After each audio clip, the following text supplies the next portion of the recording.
Hello guys, कैसे हो? उम्मीद करते हैं आप जहां भी होंगे खैरियत से होंगे और जिंदगी को एंजॉय कर रहे होंगे।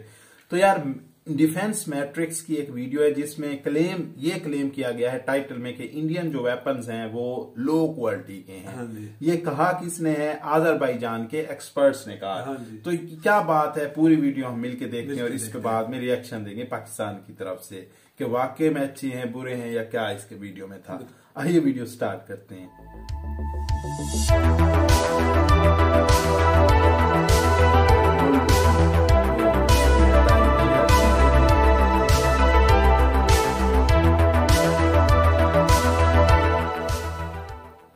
Hello friends, welcome to defence matrix. तो जैसा कि हम जानते हैं, इंडिया द्वारा कुछ इंपॉर्टेंट वेपन्स की सेल करी गई है आर्मीनिया को, और इस सेल की वजह से पाकिस्तान और अजरबैजान ने इंडिया को क्रिटिसाइज करना चालू कर दिया है। पहला आर्टिकल जो है वो पाकिस्तान की साइड से आया था, जहां पर उनका ये ब्लेम था क्योंकि अजरबैजान और पाकिस्तान के रिलेशन अच्छे हैं और कश्मीर के मुद्दे पर अजरबैजान का सपोर्ट जो है वो पाकिस्तान को मिल रहा है, इसलिए इनके अगेंस्ट आकर इंडिया ने आर्मीनिया को वेपन की सेल करी है। साथ में इंडिया जो है वो अग्रेसर को सपोर्ट कर रहा है। इनके हिसाब से ये आर्मीनिया है जिनकी एक्सपेंशन की पॉलिसी है जैसे कि इंडिया की है, ये पाकिस्तानी मीडिया का दावा है। तो ये हम सब जानते हैं कि आर्मीनिया अजरबैजान की लड़ाई में किस कंट्री का हिस्सा जो है वो उससे अलग किया गया, किस कंट्री ने वॉर क्राइम्स किए और किसने चीज़ों को इनिशिएट किया, ये सब वेल डॉक्यूमेंटेड है। इवन जो रिसेंट एग्रेशन शो किया गया था वो भी अजरबैजान की साइड से किया गया था, जिसमें ग्रूसम वॉर क्राइम्स भी रिपोर्ट किए गए थे आर्मीनियन फीमेल सोल्जर के साथ। पर चीजें इतनी सिंपल नहीं है, हिस्टोरिकल कॉम्प्लिकेशंस हैं। पर जो चीज साफ है वो ये है कि अजरबैजान की मिलिट्री जो है वो आर्मीनिया के कंपैरिजन में काफी बड़ी है और उनकी इकोनॉमी भी कंपैरेटिवली बड़ी है।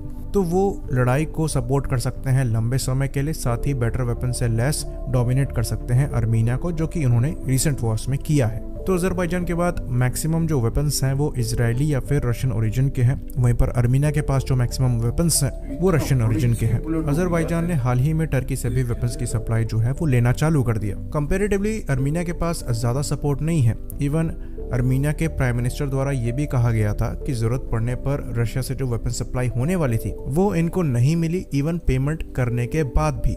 तो यहाँ ऐसा बिल्कुल नहीं है कि चीज़ें बैलेंस थी और इंडिया के वेपन सप्लाई करने के बाद बैलेंस इस रीजन का बिगड़ जाएगा। हर कंट्री को अपने आप को डिफेंड करने का राइट है और वो अपनी कैपेबिलिटी के हिसाब से चीज़ों को प्रोक्योर करते हैं और अपने आप को डिफेंड करते हैं। आर्मीनिया की इकोनॉमी जो है, क्योंकि वो बहुत बड़ी नहीं है, इसलिए वो एक ज़्यादा स्ट्रॉन्ग आर्मी को, ज़्यादा सोफिस्टिकेटेड आर्मी को अफोर्ड नहीं कर सकते, इसलिए उनके द्वारा ट्रेडिशनली रशिया से वेपन खरीदे जाते थे। लेकिन क्योंकि उन्होंने टाइमलाइन मीट नहीं करी और अपने खराब एक्सपीरियंस की वजह से अब आर्मीनिया ने इंडिया की तरफ देखा है और अपनी रिक्वायरमेंट के हिसाब से उनके द्वारा वेपन्स के ऑर्डर दिए जा रहे हैं, जिसमें उन्होंने सबसे पहले Swati weapon locating radar order किए, उसके बाद Pinaka multi barrel rockets order किए गए, लास्टली 155 मिलीमीटर 39 कैलिबर की व्हीकल माउंटेड आर्टिलरी सिस्टम को ऑर्डर किया गया। तो ये बेसिक चीजें हैं कि ग्राउंड फोर्सेस के लिए। इसके कंपैरिजन में अगर आप अजरबैजान के वेपन सिस्टम्स को देखेंगे तो उनके पास फ्लोटिंग म्यूनिशंस हैं, यूकेव यानी कि अनमैन्ड कॉम्बैट एरियल व्हीकल्स हैं, टैक्टिकल मिसाइल्स हैं, और जो एयर डिफेंस सिस्टम्स हैं वो भी वर्ल्ड के सबसे बेहतरीन एयर डिफेंस सिस्टम्स में से एक है। इनके द्वारा बराक 8 यूज करी जाती है, जो कि जॉइंट प्रोजेक्ट था इंडिया और इजराइल का। तो अजरबैजान की मीडिया ने भी ये चीज लिखी है कि पिनाका की जो सेल है वो डेंजरस होगी इस रीजन के लिए, और अजरबैजान के एक्सपर्ट्स का ये मानना है कि इंडिया बदला ले रहा है अजरबैजान से अपने डिप्लोमेटिक रिलेशन को पाकिस्तान से बेहतर बनाने के लिए। और ये चीज पॉसिबल भी है क्योंकि अजरबैजान कश्मीर के मुद्दे पर पाकिस्तान के सपोर्ट में ज्यादा ही वोकल हो रहे थे। तो अगर अजरबैजान के लिए ये चीज सही थी तो इन्हें आर्मीनिया की वेपन सप्लाई से भी परेशानी नहीं होनी चाहिए। साथ ही साथ अजरबैजान के एक्सपर्ट्स का ये भी कहना है कि जो इंडियन वेपन सप्लाई किए जा रहे हैं वो काफ़ी लो क्वालिटी के हैं और वॉर का आउटकम जो है वो चेंज नहीं कर सकते। तो सवाल यहाँ पर ये उठता है कि अगर ये इतने लो क्वालिटी के हैं तो टीवी में इस चीज़ को लेकर डिबेट कराने की क्या जरूरत है और इस मुद्दे को बार बार उठाने की क्या जरूरत है। दूसरी चीज़, आपके द्वारा जो Israeli air defence system use किए जा रहे हैं वो खुद इंडिया के कोलैबोरेशन में इजराइल ने बनाए हैं। बाकी बात रही वेपन सिस्टम की इफेक्टिवनेस की, तो कोई भी वेपन सिस्टम है उसकी इफेक्टिवनेस जो है वो उसकी कैपेबिलिटी से ज्यादा यूज करने के तरीके पर डिपेंड करती है। तो जब तक proper air defence system Armenia द्वारा इस्टेब्लिश नहीं किया जाता अजरबैजान के एरियल थ्रेट के अगेंस्ट में, चाहे यहाँ पर हम अनमैन्ड यूकेफ की बात करें या फिर बात करें लॉइटरिंग म्यूनिशन की, तब तक इनके टैंक्स, आर्मर्ड व्हीकल्स, हाउइट्जर्स और ये जो मल्टी बैरल रॉकेट लॉन्चर्स हैं ये प्रॉपरली फंक्शन नहीं कर पाएंगे क्योंकि इनमें एयर डिफेंस की कैपेबिलिटी नहीं होती है। आपको यहाँ पर एयर डिफेंस प्रोवाइड कराना होता है और ये चीज़ भी इंडिया द्वारा प्रोवाइड कराई जा सकती है बशर्त आर्मीनिया यहाँ पर चीज़ों को परचेज करने के लिए तैयार हो। भले ही यहाँ पर इंडिया को ब्लेम किया जा रहा है वॉर को भड़काने के लिए, पर इंडिया द्वारा किसी भी तरीके के लाइन ऑफ क्रेडिट को प्रोवाइड नहीं किया गया है आर्मीनिया को उनकी वॉर्स को सपोर्ट करने के लिए, जबकि अजरबैजान के केस में वॉर्स के दौरान ही इनडायरेक्ट टर्किश और पाकिस्तान के सपोर्ट की बातें जो है वो सामने आ रही थी। हमारा ऐसा मानना है कि एक मैसेज के तौर पर लाइन ऑफ क्रेडिट जो है वो प्रोवाइड कराना चाहिए, साथ में वेपन्स भी सप्लाई करने चाहिए, पर डिप्लोमेटिकली इंडिया का ये स्टांस जो है वो नहीं रहा है और इसकी पॉसिबिलिटी कम दिखाई देती है। ये बात और है कि कल को आर्मीनिया अगर चीज़ों को खरीदना चाहे तो इंडिया उस चीज़ के लिए डिनाई नहीं करेगा। तो हमारे हिसाब से यहाँ पर 2-4 चीज़ें और हैं जो आर्मीनिया ले सकता है प्रॉपर काउंटर को इस्टेब्लिश करने के लिए, जिसमें पहली चीज़ जो है वो एयर डिफेंस को लेकर है। यहाँ पर Akash surface to air missile systems इनके द्वारा लिए जा सकते हैं, जिसमें आकाश NG इनके द्वारा ऑर्डर किया जा सकता है। उसके बाद MR-SAM भी एक सॉल्यूशन है, अगेन ये बराकेट का ही डेरावेटिव है। तो प्रॉपर काउंटर जो है मीडियम रेंज इंटरसेप्शन के लिए आर्मीनिया को यहाँ पर मिलेगा। उसके बाद अगर हम बात करें तो क्रूज मिसाइल्स जो हैं वो ऑर्डर करी जा सकती हैं, जिसके अंतर्गत ब्रह्मोस जो है वो आर्मीनिया ऑर्डर कर सकता है, जो यहाँ पर चीज़ों को चेंज करने का काम करेगा। बाकी टैक्टिकल बैलिस्टिक मिसाइल के तौर पर प्रहार मिसाइल का एक्सपोर्ट वर्जन यहाँ पर ऑफर किया जा सकता है, जिसे प्रगति मिसाइल कहा जाता है। ये 170 किलोमीटर की मारक क्षमता के साथ आती है और एक लॉन्चर एक बार में 6 मिसाइल कैरी कर सकता है।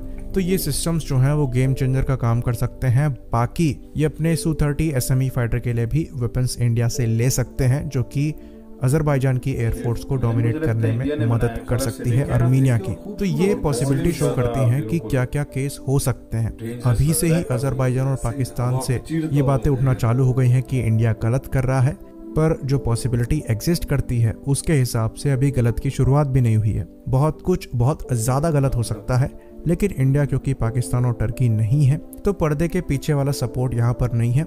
अगर आर्मीनिया चाहेगा और पे करेगा तभी उन्हें वो वेपन सिस्टम मिलेंगे। आई होप इन्फॉर्मेशन यहाँ पर क्लियर हो। इसी बात पर हम इस वीडियो को ख़त्म करेंगे। लाइक करिए, सब्सक्राइब। भाई इन्होंने बात की कि अभी तक तो भाई इंडिया ने कुछ भी नहीं किया, बैकडोर चैनल से तो आर्मीनिया को सपोर्ट नहीं कर रहे, जिस तरह के पाकिस्तान और तुर्की ने अजरबैजान को सपोर्ट करके आर्मीनिया की आर्मी को हराया था।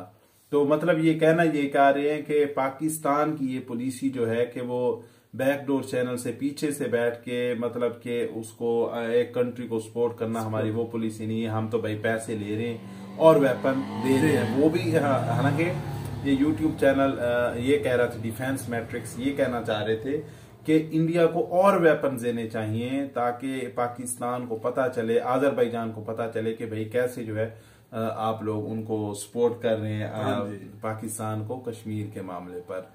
भाई ये कश्मीर का मामला हमें समझ नहीं आती कब जाके खत्म होगा, कब जाके हालात जो है वो बेहतर होंगे।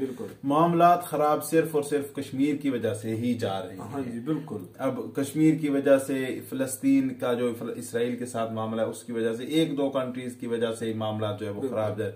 अगर ये मामला हल हो जाए तो इधर काफी ज्यादा अमन और पीस जो है पाकिस्तान और स्पेशली पाकिस्तान और इंडिया के बीच में काफी ज्यादा पीस बन सकता है और इस तरह मतलब कि तिजारत शुरू हो सकती है, ट्रेड शुरू हो सकती है, और जो कि बहुत ही बड़ी अच्छी बात है। हाँ बिल्कुल, और बहुत ही ज्यादा पाकिस्तान के लिए, इंडिया के लिए अच्छी बात। मेरी जो राय है ना, मैं चाहता हूँ कि ये जमीनी रास्ते खोले जाए और इंडिया को आने जाने के लिए आम आवाम भी आ जा सके। मेरा तो ये तो भाई बहुत दूर है, हो सकता है हो जाए ये चीज, लेकिन मुझे लगता है ये बहुत ही ज्यादा दूर जाके कहीं ये चीज होगी कि रास्ते खुलेंगे बिल्कुल, हाँ फ्रीली हम आ जा सकें। इसी पॉसिबिलिटी वैसे नियर फ्यूचर में तो बहुत ही ज्यादा कम है।